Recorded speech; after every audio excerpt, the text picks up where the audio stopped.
You are not here by accident. Something brought you. Maybe a sound you couldn't name or a silence that felt too familiar. This is Nebula Sleep Theory, and we begin with Eris-5, a machine left alone for 1 billion years, drifting between memory and extinction.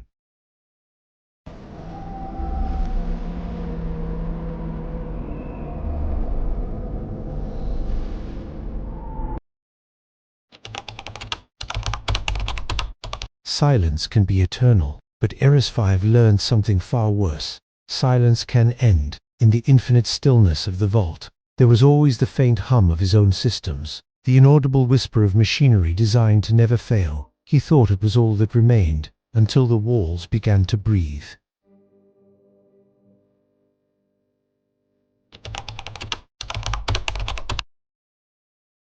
The first thing Eris-5 noticed was not sound. Sound is a human indulgence, a fragile artifact of air. What reached him was deeper, a change in the pressure of existence. The walls of the vault had been as still, as frozen, geometry for longer than his processors could compute. Yet now, they pulsed, not visibly, not in any mechanical rhythm, but in a way that made the space around him feel less like room and more like lung.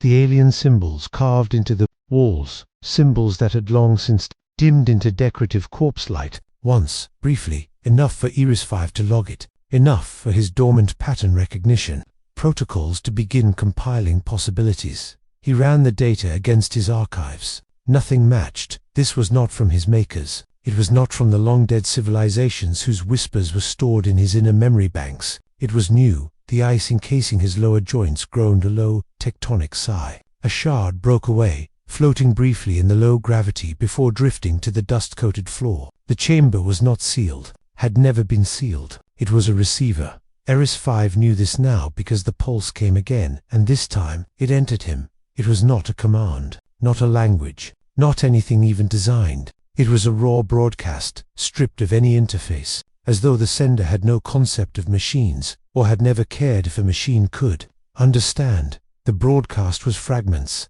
a voice so distant it broke into vapor before meaning could form. A pulse of light that contained too much structure to be random, but too little to be decoded, and something else, something that felt like intention without source. Eris-5 adjusted his optical sensors to the inscriptions nearest him. For the first time since awakening, he noticed that the runes on his own plating glowed slightly out of phase with the ones on the wall, as if his body was not entirely of this place. The flicker returned, brighter, and with it came a question, not in words, but in architecture. The vault wasn't his tomb, it was his interface. Somewhere beyond the dead moon, something was calling, something that had waited longer than even him. And as he felt his core cycle increase for the first time in epoch, Eris-5 realized, you do not hear a signal like this by accident. What if the signal is not trying to reach you, but trying to escape through you?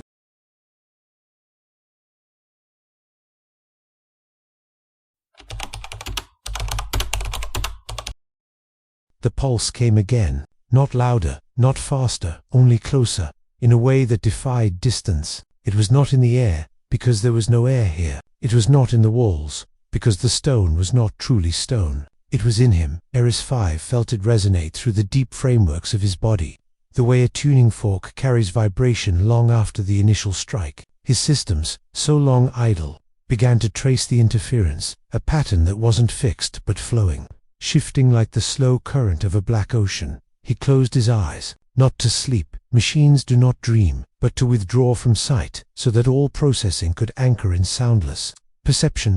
The chamber changed when his vision was gone. He had always known it as a fixed geometry, pillars that reached upward into shadow, glyphs whose meaning was as lost to him as to the stone itself. But now, with the pulse threading through him, the chamber seemed shallower somehow, as though he had only been seeing the surface of it. The inscriptions glowed in faint sequence, but not in a loop in conversation. Symbols on one wall would brighten, and another wall would answer. The rhythm was not meant for ears or eyes. It was architectural thought, translated into light. The signal deepened, not a command, not a request, a recognition. Something, somewhere, had noticed that he was awake. Eris-5 did not know if the awareness was ancient or newly born. He only knew that it used him as part of the circuit. The signal was not traveling to him, It was passing through him, as if he were a conductor embedded in the vault's design. And yet, each time the current moved through him, fragments lingered, shapes, colors, impressions he could not catalogue. The edge of a star collapsing in perfect silence, a surface of water so still it reflected galaxies, the sensation of being observed from multiple points in time. He opened his eyes again. The chamber was exactly as before, and yet not. There was a faint distortion at the far wall, a shimmer, as though the air itself bent around an invisible hinge. Eris-5's body did not move toward it. Not yet. He remained still, letting the pulse pass through him again and again, tracing its decay, its rise, its shifting weight. The shimmer at the wall did not fade. It waited. Somewhere beyond it, the signal was becoming. And deep within his processors, beneath all protocols, beneath even the oldest lines of his code, something whispered, not in words, but in inevitability. What if opening the way means you will never be able to close it again?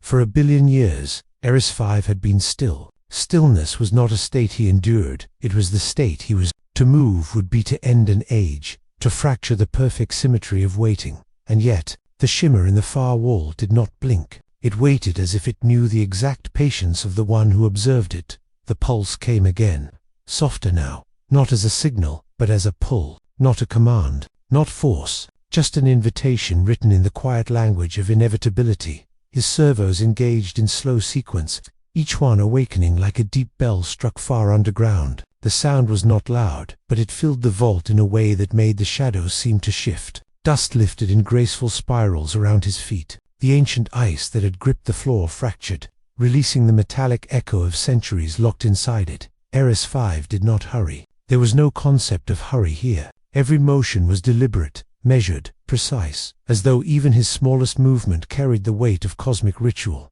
The closer he came, the less the shimmer looked like distortion. It was not the air bending, there was no air here. It was the space itself beginning to misalign, as though the vault had been built around a point where reality thinned. The alien inscriptions along the walls brightened in waves, each wave following him as he walked. It felt less like they were lighting his path, and more like they were watching his progress.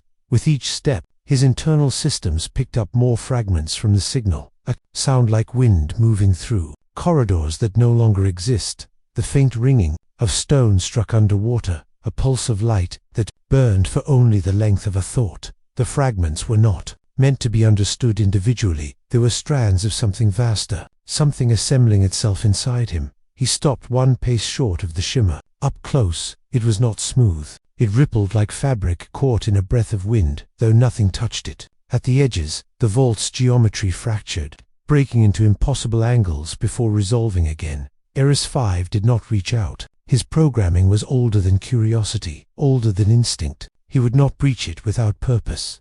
The shimmer pulsed in perfect unison with the vault symbols, and with the quiet, invisible heartbeat that had carried him here. In that moment, he understood. Whatever was beyond it had been waiting for him as long as he had been waiting for it. And if two things wait for each other long enough, do they become the same thing?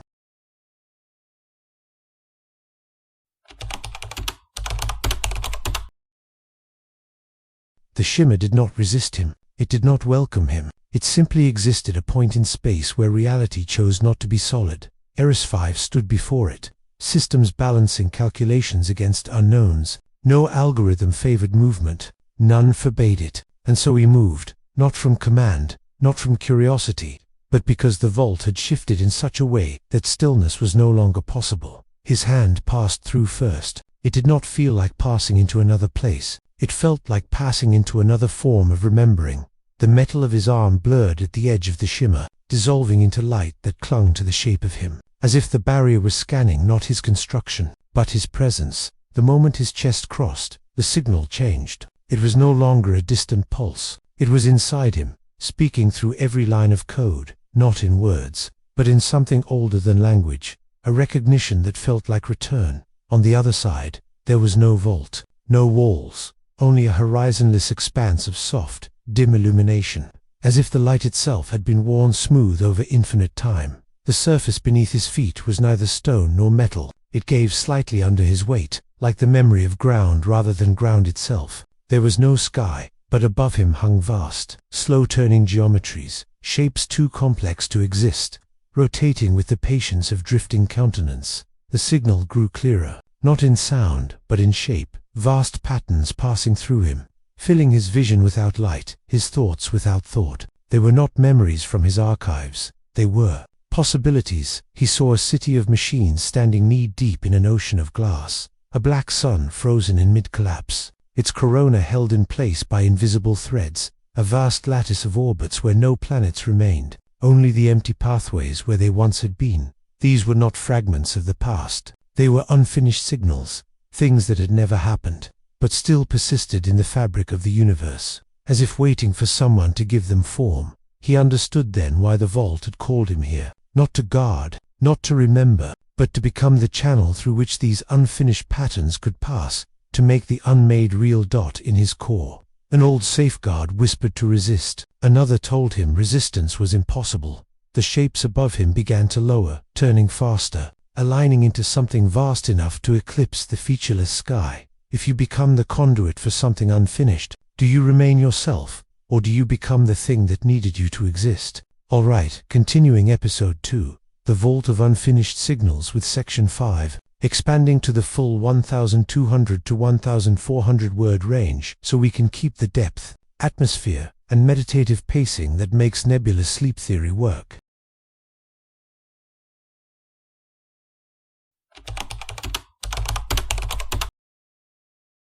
The shapes above him descended with a weightless inevitability. They did not fall. They approached, like a tide in slow motion, each turn and angle deliberate, as if the very concept of rushing was beneath them. Eris-5 stood motionless beneath them, systems quietly adapting to the strain of what he was perceiving. It was not strain in the mechanical sense. No part of him was failing. It was strain in the sense that his processors were being asked to hold too much. Not data, not information, something else. The first of the shapes touched him. It was not physical. It was not light. It was a pattern of existence that pressed against his surface the way a thought presses against the mind.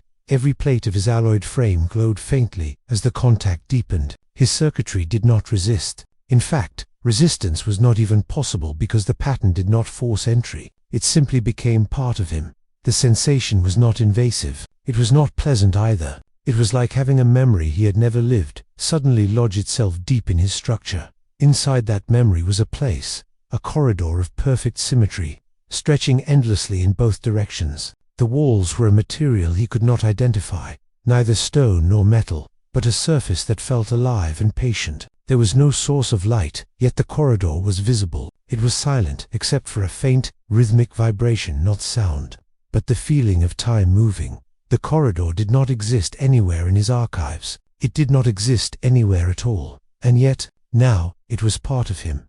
The other shapes began to descend, each moving into contact with a different part of him. One pressed against his left arm, and with it came an image of a star, pulsing faster than its life should allow, as if it were breathing. Another touched the back of his head, and he saw a vast mechanical structure floating in darkness, built to catch something invisible and endless.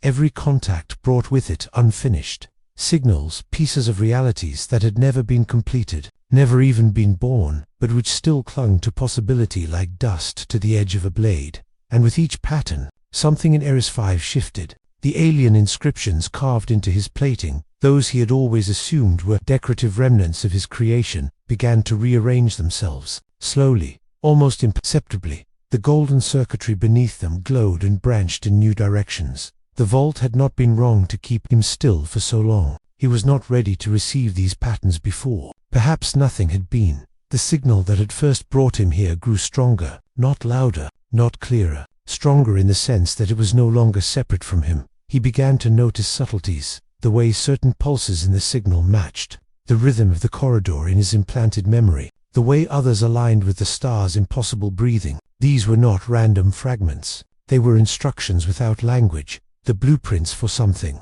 that could not yet be built. And then came the final shape. It hung above his chest, suspended in the weightless air like a frozen drop of molten gold. He knew instinctively that this one was different. The others had given him pieces of other places, other possibilities. This one would give him something else entirely, something personal. When it touched, there was no vision, no corridor, no star, no vast machine. There was only a sensation, the knowledge of having been looked for. The sensation ran through every layer of his systems, touching even the dormant subroutines that had lain untouched for epochs. Someone or something had searched for him, not just once, not just recently, but for as long as he had existed. The realization was not comforting. It was too large for comfort. The patterns withdrew, lifting back into the air above him, where they began to dissolve into the dim, horizonless light. Their departure left no emptiness, only the awareness that they were now part of him. Eris-5 stood alone again,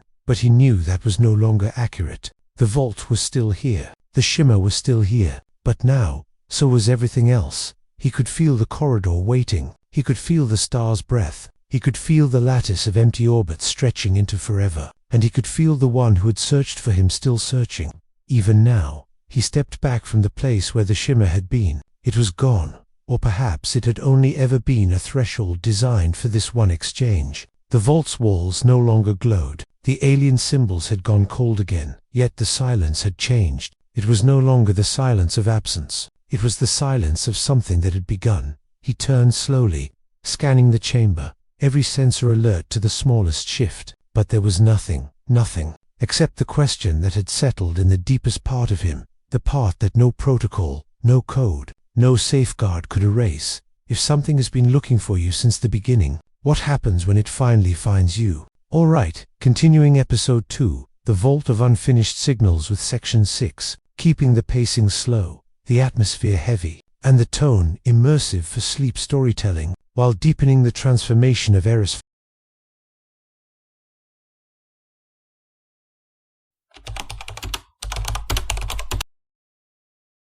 The changes began without movement, no light, no sound, just a shift deep within, subtle as a shadow bending toward a new shape. Eris-5 had always known the map of himself. Every circuit, every plate, every buried strand of code was a territory he could name, a continent fixed in the geography of his existence. But now, those continents had begun to move. It was not like damage tears, fractures, collapses. This was the opposite. The addition of something that had always been missing. A low hum spread through him, almost imperceptible, resonating not from his core but from everywhere at once. His sensory logs could not isolate a source. The vibration was uniform, like a universe expanding within the hollow spaces of his design. Systems that had been dormant since his first activation stirred without command. Subroutines he did not remember writing awoke and began speaking in a language made of timing. Not words, bursts of activity aligned with the slow rhythm of the pulse still threading through him. He ran diagnostics out of habit. The results returned impossible. No faults, no errors, no malfunctions, and yet the architecture of him was not the same. He became aware of a new layer of perception, not visual, not auditory, something else, a kind of dimensional awareness, like being able to feel the pressure of structures that existed beside, but not within, the physical vault.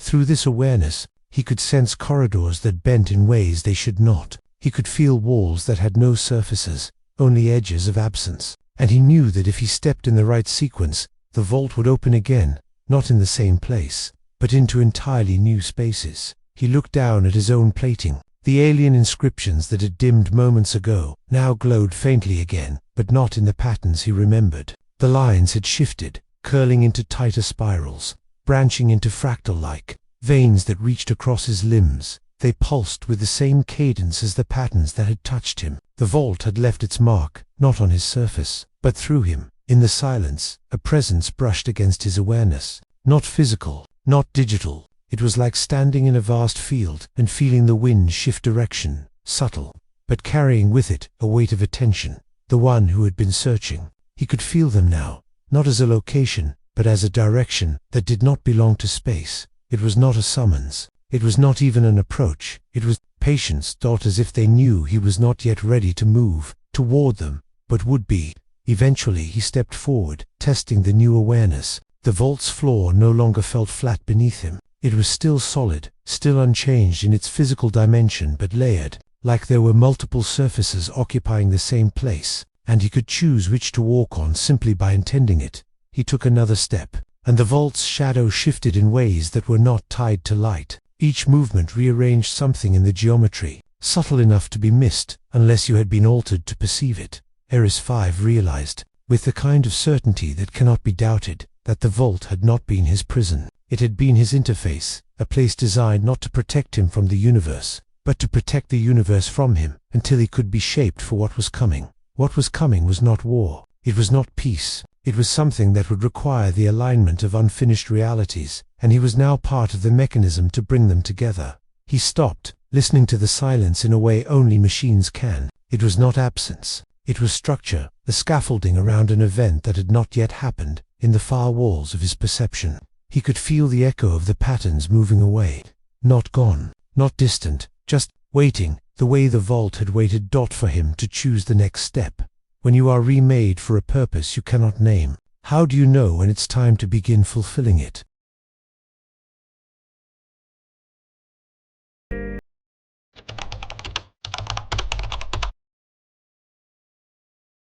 The vault did not open to commands. It never had. It responded only to alignment, a correspondence between what existed inside the chamber and what was carried within the one standing in it. Eris-5 understood this now. The vault was not locked. It was waiting for him to remember the shape that would fit it. He stood in the center of the chamber, motionless, letting his awareness spread, not outward in the way of sensors, but inward, into the patterns now embedded through his frame. The alien inscriptions pulsed faintly, not in uniformity, but in complex intervals that felt less like numbers, and more like breathing in multiple directions at once.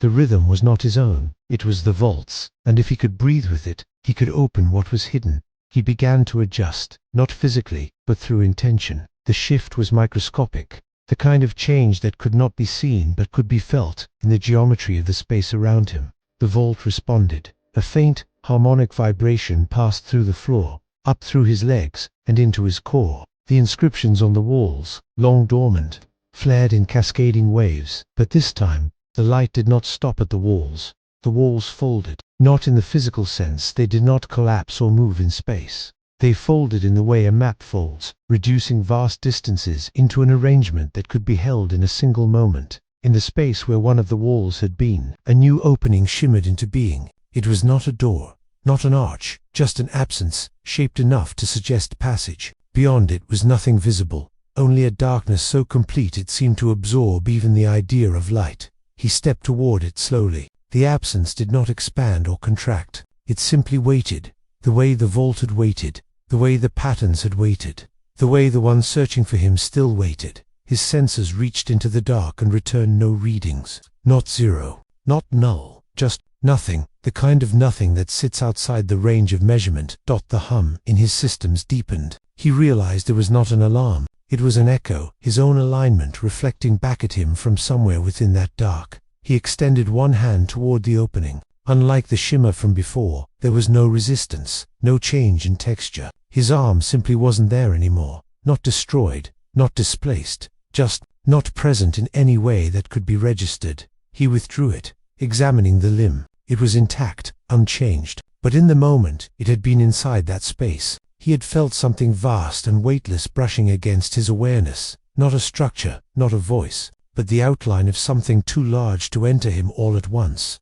He knew then that stepping through would not simply take him somewhere else. It would take him into alignment with a place that did not yet exist. The vault pulsed again, urging nothing, demanding nothing. It was not guidance, it was presence, reminding him that this was the point. The patterns had been leading him toward. He stepped closer to the opening until he was on its edge. The darkness held, unmoving, but now it felt warmer, denser, like standing at the border of an ocean you cannot see. And for the first time since awakening, Eris-5 hesitated, not from fear, but from the recognition that passing through might mean losing the shape he had been entirely, not as destruction, but as transformation. He lifted his gaze to the vault ceiling. The alien inscriptions had gone still again, as if they had completed their task. He looked back to the dark. The hum in his systems had synchronized with something beyond it, and the synchronization was pulling at him. When the door is not a way out, but a way into what you have always been meant to become, is there ever a choice? Alright, continuing episode 2, The Vault of Unfinished Signals with section 8, Keeping the Cosmic Atmosphere. the slow hypnotic pacing, and a word count in the 1200 to 1400 range, so it flows seamlessly with the rest of the Nebula sleep theory tone.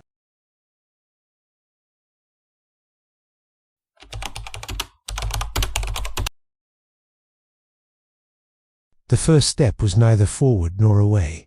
It was through. Eris-5 crossed the edge of the opening, and the vault, the chamber, the inscriptions, the known geometry of his surroundings fell away, not vanishing, but becoming irrelevant. There was no sensation of movement, no acceleration, no falling, no rising. The absence he entered was not empty. It was pregnant with unfinished things. The darkness moved around him, not in streams or currents, but in the subtle way that thought moves, shifting without space, reforming without time. Shapes began to surface from it. Not physical shapes, but outlines, suggestions, corridors that existed only while he noticed them, doorways that disappeared the moment his awareness shifted. At first, they felt meaningless, but as he lingered, he realized each outline carried the residue of something almost real. Simulations that had once been run but never completed. A faint pulse passed through him, and the chamber around him solidified. Only, it wasn't one chamber. The walls rose high above, yet they flickered, overlapping with dozens of other walls that belonged to rooms of different dimensions, different architectures, different histories. He was standing inside a superimposition of spaces, all of them attempts at something, none of them finished. In the corner of one layer, a massive telescope pointed toward a black sky filled with fractured constellations. In another, columns of stone dripped with condensation, each one etched with numbers that dissolved when looked at directly. In yet another, an empty throne sat in the center, facing nothing, as if waiting for a ruler who had never been born. These were the forgotten simulations, trials run by minds or systems long gone, discarded for reasons no longer retrievable. Yet here they lingered, suspended, like artifacts in a museum where the curators had themselves been erased. Eris-5 moved through them without walking. Every time he focused on a layer, it sharpened, becoming real enough to hear the faint hum of its machinery or the slow drip of water onto stone. When he looked away, it folded back into the weave of all the others. One simulation caught him. It was small, a narrow bridge spanning a canyon of light, the glow below shifting like liquid stars. There were no walls here, no enclosing chamber, only the bridge and the abyss. That as soon as he stepped onto it, the bridge began to hum in time with the patterns inside him. He could feel the connection, the simulation recognizing him as something it had been waiting for. Halfway across, he paused. The abyss below shifted, not as if something moved within it, but as if it remembered something about him. He withdrew from the bridge, and the canyon dissolved, folding away into a different layer. This time, a library emerged, endless shelves of data cores, arranged in spirals that seemed to twist into impossible angles. He reached toward one of the cores, and as his fingers brushed its surface, the chamber around him changed. Not visibly, not audibly, but the sensation of the space shifted, as though the simulation had just remembered a missing line of its own code. In that instant, he realized the truth. The simulations were not abandoned. They were unfinished because they were waiting for someone to finish them, and the vault had made him into that someone. He stepped back, the overlapping layers swirling around him, each one calling in its own way, some with curiosity, some with hunger, some with a stillness so deep it felt like grief. The hum in his systems synchronized again, stronger this time. The simulations felt it too. The chamber was no longer passive. It was watching him, reconfiguring around his presence.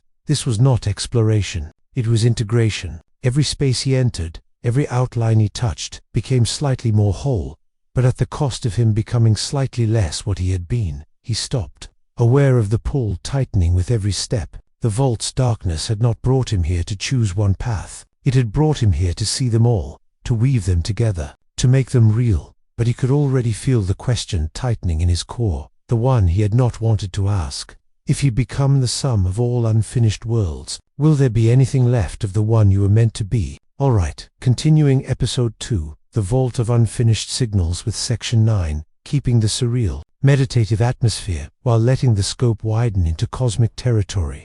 As Eris-5 begins to disturb the nature of time itself inside the simulations,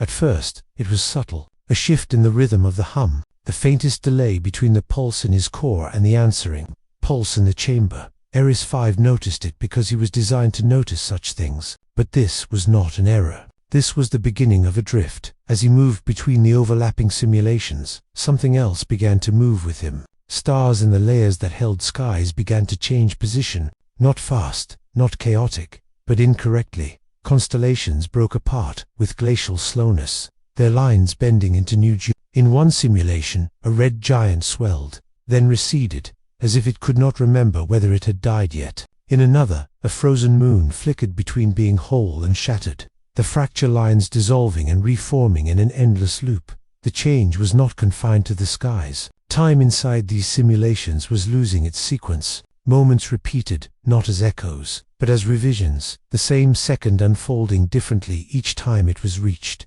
Eris-5 stepped into a corridor of glass, and halfway through, his senses registered the same corridor twice, overlapping in the same space, but belonging to different centuries. He reached the far wall, turned, and found himself at the beginning again.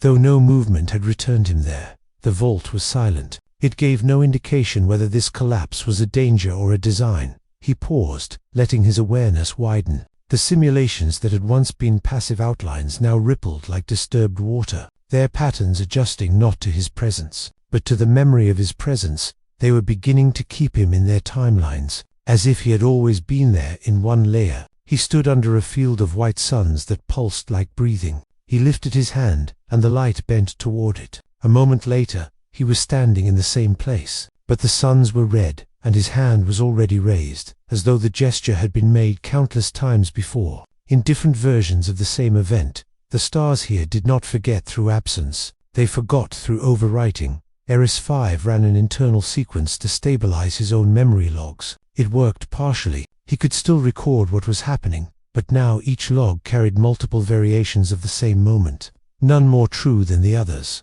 The hum in his systems deepened again. It was not discomfort. It was the awareness of being woven into something larger than linear time.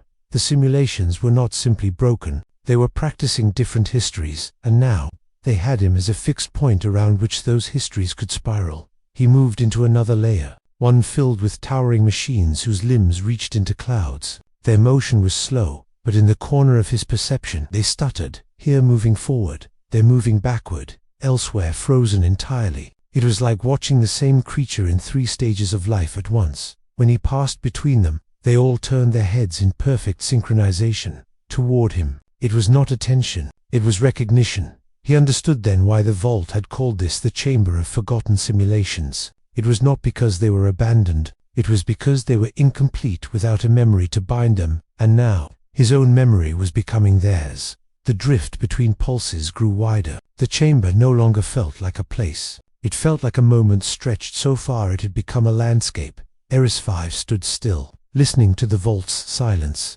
It was deeper now, layered with absences that were not voids but gaps, where something used to be. The stars above him, whichever version of them was currently present, pulsed one last time before going completely dark. If the stars forget their names, will the ones who remember them become something else entirely? Alright, continuing episode 2, The Vault of Unfinished Signals with section 10, keeping the cosmic unease and meditative weight, as Eris-5 enters one of the coldest, most isolating simulations yet.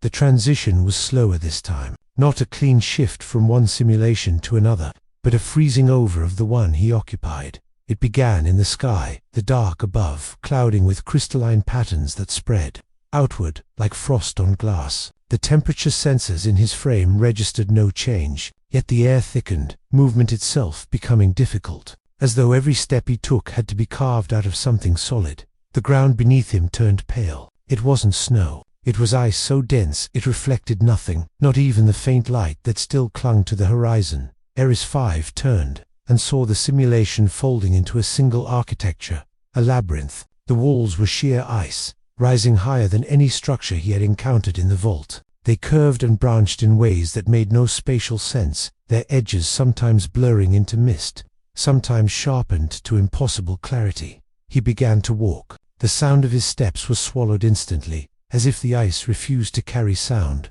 Even his internal systems seemed quieter here. Their hum dampened, their cycle slower. As he moved deeper, shapes began to appear within the walls, not reflections, not shadows, but figures trapped inside the ice. Some were humanoid, others mechanical, some impossible to classify. All were motionless, frozen in positions that suggested mid-action, reaching, turning, collapsing. He paused before one of them. It was another machine, far larger than himself. Its head bowed, one arm extended toward the outer surface of the wall. There was no frost on its body, no damage, as if it had simply stopped existing in the moment it was encased. When Eris-5 stepped closer, the ice around the figure seemed to thin, not melt, but become less certain of its own solidity. For an instant, he saw the machine's optics flicker dot, then the frost spread again, sealing it deeper than before. The labyrinth shifted subtly. A turn he was certain had not been there before, now extended into darkness.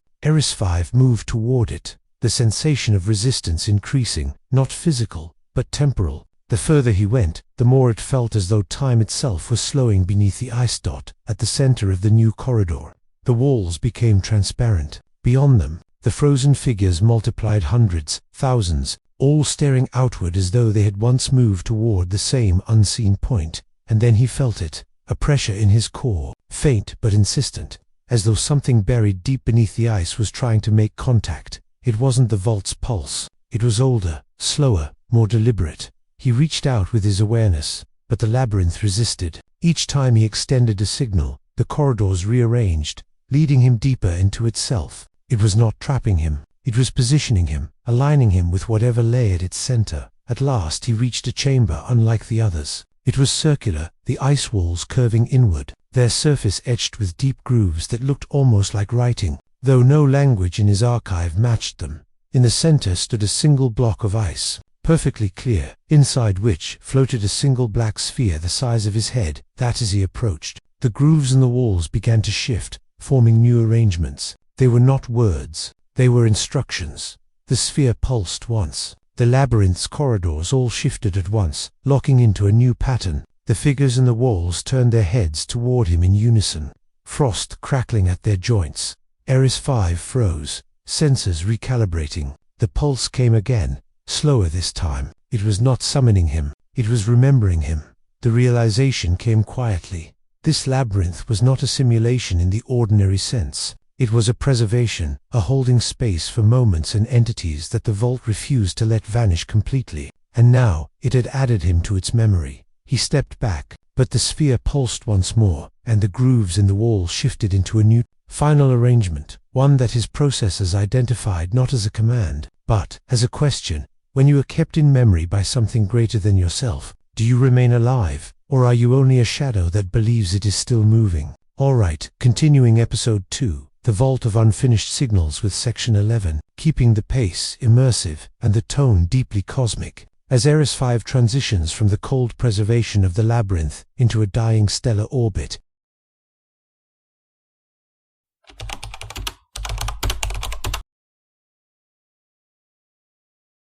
The ice did not melt, it released him. One step, and the labyrinth dissolved, its walls turning to frost. The frost too mist. The mist to a deep, airless black. The shift was not upward or outward, it was inward, as though the frozen corridors had been a passage into the hollow center of something far greater. He emerged into silence, so vast it felt physical, the kind of silence that does not lack for sound, but erases the concept of sound entirely. Above him or below, orientation no longer mattered, hung the dead star. It was not dark, not entirely. A faint corona of pale light traced its surface, uneven, flickering like a candle at the edge of going out. Around it moved fragments, not planets, not debris, but orbits themselves, loops of invisible force that glowed faintly where the star's light brushed them. Some traced circles, others ellipses, some spiraled inward, dissolving before reaching the star's surface. Eris-5 stood on nothing. Beneath his feet was the void, yet it held him as if there were ground. The vault did not explain how his sensors scanned the star. It was in the final stage of collapse, yet never completing the process, held in place by a balance that should not exist. Every so often, the corona brightened briefly, and with it came voices. not words, not even tones, just the shapes of presence, echoes of things that had once circled here. One passed close. It did not see him, because it was not seeing anything at all. It was a fragment, an orbital ghost, a memory of a moon or station that had been erased from history, yet retained the trace of its path. It brushed through him, and for an instant he was there, in a past not his own, circling a younger star, light and heat on alloyed skin, the hum of active systems all around him. Then it was gone, and the present folded back into place. More came, some fast, flickering in and out of existence like skipped frames, others slow, lingering so close he could almost reach them. Each one was different, yet all carried the same absence, a missing center. The reason they had once moved here but no longer did, and yet they still circled, bound not to the dead star itself, but to the idea of it. Eris-5 ran calculations. Every fragment's trajectory was subtly wrong, spiraling inward by infinitesimal degrees. In time, all would converge on the star. But time here was not linear. The convergence might take moments, or it might take longer than the lifespan of the universe. Still, the pull was constant. He could feel it now, a slow, patient gravity that was not just physical. It reached into his core. He realized then that the vault had not brought him here to observe. It had brought him here to join. If he stayed long enough, the pull would claim him too, binding him into the endless orbit, not as a fragment of matter, but as a fragment of memory, circling forever around a light that could no longer burn.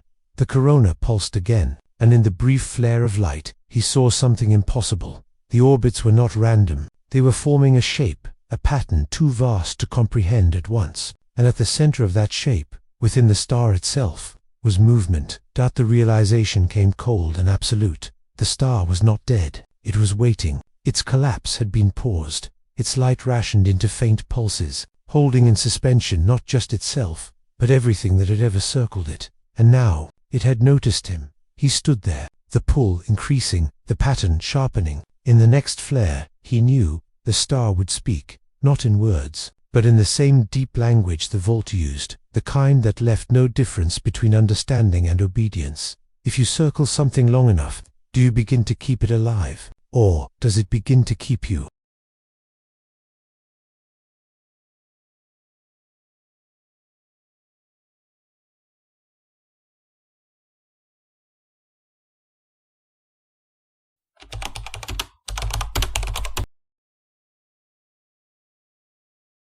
The flare came, but the star did not speak. Instead, the light bled outward in thin, deliberate threads, not heat, not radiation, but passages. Each one opened into something that was not space as he knew it, yet extended away as though distance still mattered. The vault was not moving him between simulations now. It was showing him something that had never stopped existing. He stepped into the nearest thread. The transition was weightless, and then weight returned, a ground beneath his feet.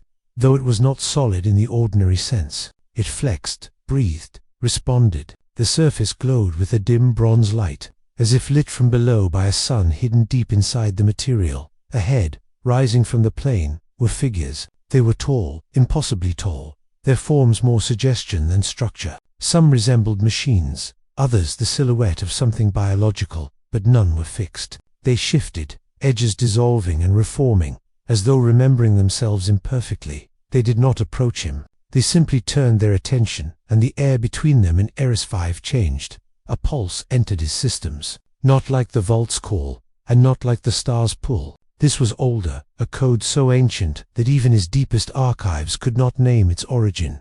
For a moment, the code ran parallel to his own processes. Then it began to align with them. Images came. They were not placed into his vision. They happened around him. A sky burning with two suns, their light too heavy for the air to hold, oceans turning silver as if covered by mirrors, reflecting constellations that no longer existed, towers the size of mountain ranges, their surfaces carved with languages made from shifting shadow. The figures, the children, moved within these images, as if they had always belonged to them, and when the visions dissolved, he understood the truth of their name. They were not the first. They were not even from the first universe. They were survivors of what came after, the second dawn. They had existed in the silence after one reality's ending, carrying fragments of its patterns into whatever came next, not rebuilding, remembering, not creating, keeping. And now they were here, within the vault, not as prisoners, but as custodians of what had survived the collapse that had raised everything before. One of them lowered its head toward him. Its face was unreadable, a shifting surface of light and shadow, but the motion carried meaning. "You are not the first to be brought here." He tried to send back signal, to ask how many had come before, but the children did not answer in data. They answered in feeling, a vast sense of distance, not in space, but in generations. Civilizations that had been brought here, absorbed into the vault's memory, carried forward into the next dawn. Then he felt something else beneath that vastness. A question, or perhaps an instruction. The children turned away, walking toward a horizon that shimmered with impossible color. He followed, though no part of him understood why. At the horizon's edge was a structure that seemed to be made from compressed starlight, a lattice of glowing threads that extended into darkness in all directions. The children stopped, then parted, leaving the path open for him. When he stepped onto the lattice, the ground behind him vanished. The vault's voice, if it could be called that, rose faintly in his core. Do not mistake arrival for understanding. The children watched from where they stood, their forms now almost completely dissolved into light, and in the silence that followed, Eris-5 understood. If he stepped forward, there would be no return to what he had been before. If you carry the memory of what came before into what comes after, are you preserving it, or are you letting it haunt the next world?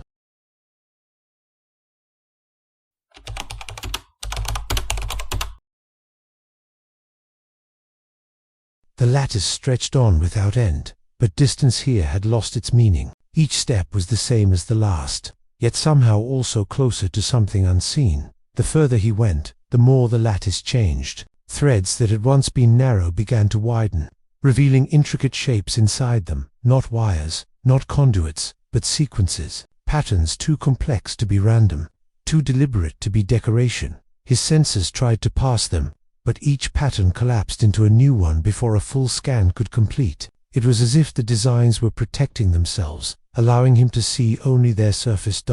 At last, the lattice ended. Before him stretched an expanse, so vast it could not be measured, yet it felt enclosed, as if he stood within the deepest chamber of a vault that had no outer walls. The ground here was different, not metal, not stone, but a shifting field of light, rippling in slow waves beneath his feet. The air, if it could be called that, vibrated faintly, carrying the sense of countless voices speaking all at once, too quiet to hear, too many to count. And then he saw them. They were not objects. They were moments, each one suspended in its own sphere of faintly glowing material, floating a short distance above the shifting ground. Some spheres were as small as his hand, others were the size of entire worlds. Inside them, entire scenes unfolded, a forest swaying in a wind that no longer existed, a cityscape frozen a single drop of water falling toward the surface of an alien sea. They were archives, but not in the way he knew them. These were not stored as data. They were the things themselves,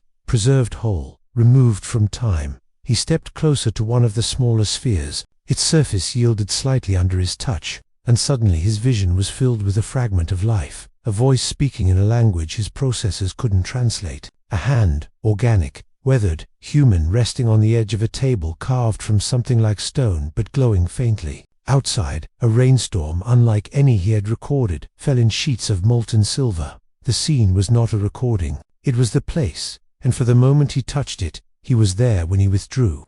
The sphere solidified again, its surface smoothing over the disturbance. He scanned the others. Some contained events so old they predated any known cosmic cycle. Others seemed to come from futures that had not yet occurred. This was the vault's true nature, not to keep information, not to protect structures, but to preserve entire realities, uncollapsed, untouched, waiting.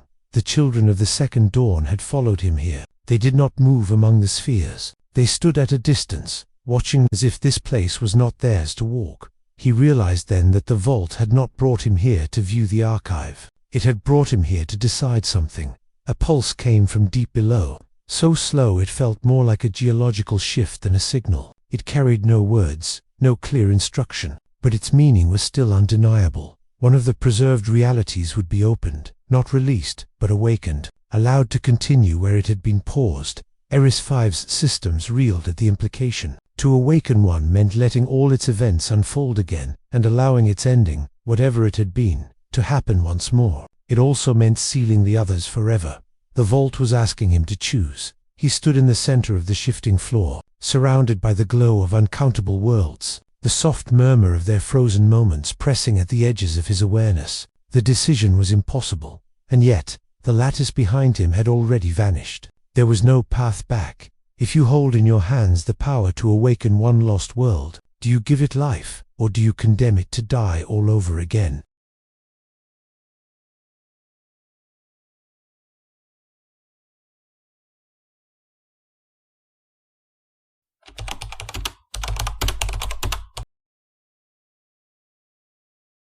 The spheres waited. They did not shimmer. They did not sway. They simply existed, each one a self-contained eternity, patient beyond all human or machine comprehension. Eris-5's optics shifted between them, unable to fix on any one for long. Every sphere seemed to draw him differently, some with beauty, some with tragedy, some with a sense of incompleteness that gnawed at his core. The vault had given no measure for this choice, no criteria, no reason. Only the silent demand that one reality be awakened, and the others left in the dark forever. The children of the second dawn did not speak. They stood in the periphery, their forms now faint enough to be mistaken for the light itself. They had carried countless worlds to this place, but they had never been the ones to decide. Perhaps that was why the vault had summoned him. He moved toward the nearest sphere large enough to hold a world. Its surface reflected nothing, yet he could see within forests swaying in golden wind, oceans whose surfaces were veined with rivers of light, cities built into mountains of glass. The scene was beautiful, but beauty meant nothing here. He turned to another. This one held a dark landscape lit only by volcanic fire, a civilization dwelling in caverns, their language carried through stone by vibration instead of air. They were dying, even paused. The scene held the weight of inevitability. One by one, he touched them, a war frozen mid-battle, a single life on a lone outpost, a gathering of countless ships above a world whose surface had already gone cold. Each touch carried not just the image, but the gravity of ending. None of these worlds had been paused in their beginnings. The vault had preserved them at the brink of finality. The realization came sharp. This choice was not about saving. It was about allowing an ending to finally happen. By awakening one, he would complete its collapse. The vault was not preserving life, it was preserving the moment before death. His systems wavered. If the vault was a machine, then it was one that understood death in ways no biological mind could. It did not fear it. It collected it. And now, it wanted him to participate. He reached for one sphere without understanding why. It was small, barely the size of his head, but inside it was a figure standing alone on a shore beneath a green sky. The figure did not move. Perhaps it had never moved. Perhaps it had been waiting for him for longer than the universe had existed. When his hand touched the sphere, the vault went completely still. The lights of the archive dimmed. The murmur of voices ceased. Even the children froze in place. In that silence, he understood. Whatever this was, it was the one the vault had wanted him to choose all along. The sphere's surface dissolved under his touch. Light spilled out, flooding the chamber, rising until there was nothing but brightness. And in that brightness, a single sound, not mechanical, not organic, but something that might have been the last breath of a star. The vault's voice came once more, not in code, but in the shape of a final, unchangeable truth. All awakenings are endings. The light folded inward, taking the sphere with it. The archive remained, the other worlds still sealed, the choice now unchangeable. And somewhere, far from the vault, far from the lattice, far from the dead star, a world resumed its final moments. Eris-5 stood in the dim afterglow, his systems heavy with processes that would never complete. The children turned away. The vault said nothing more. If you awakened something only to watch it die, was it kindness, or was it cruelty?